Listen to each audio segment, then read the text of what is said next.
It's Tiki Oasis time.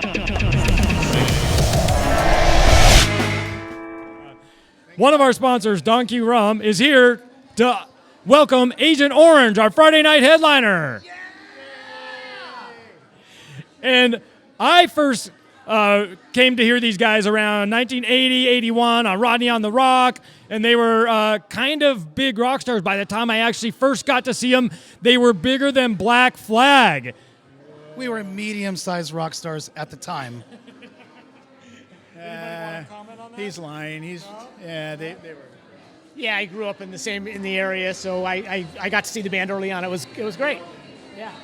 And they were the biggest. They started out on the top, and this year's theme is called Catch the New Wave, which really kind of refers to the second wave of surf music, which started in 1980, which is right about when you guys started?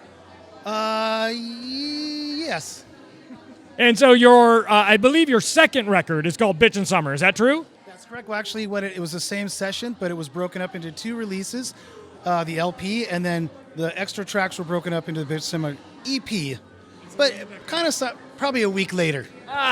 Okay, so It was new wave. Things were happening fast. You know what I'm saying? That's right. Yeah, the 80s happened super fast. In fact, we crammed a whole decade into about 4 years, from like 79 to 83.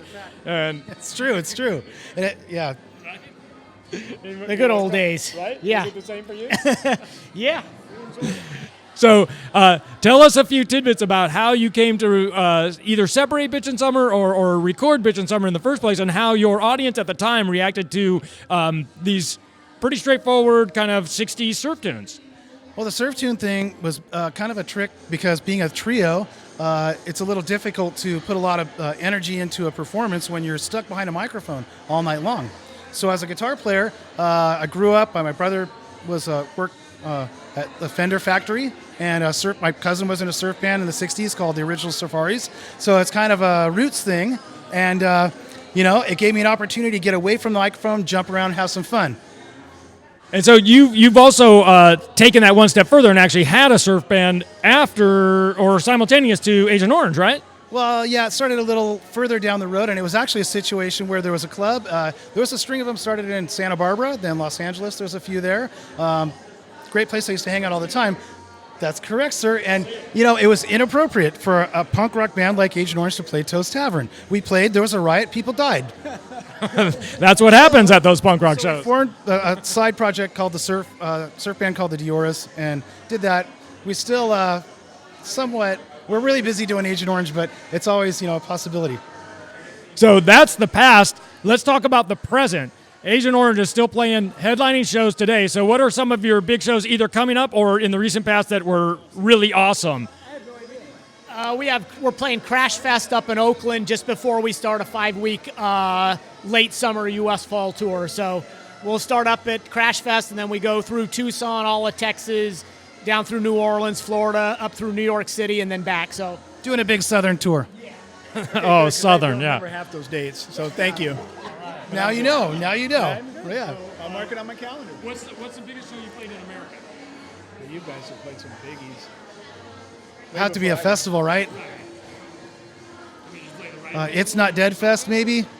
Riot Fest, but it was one of the first ones, maybe first or second. It's Not Dead Fest out here in wherever it's 200 degrees out there. Yeah, it's a big one. Outdoor ones, Warped Tour. I mean, if you count Warped Tour, if you count all the parking lot attendants and everything, a lot of people at Warped Tour. Have you guys played punk rock bowling?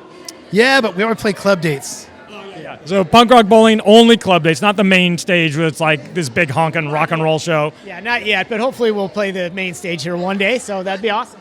But most people, it's an interesting question, Otto, because most people ask, what's the biggest show Agent Orange has ever played?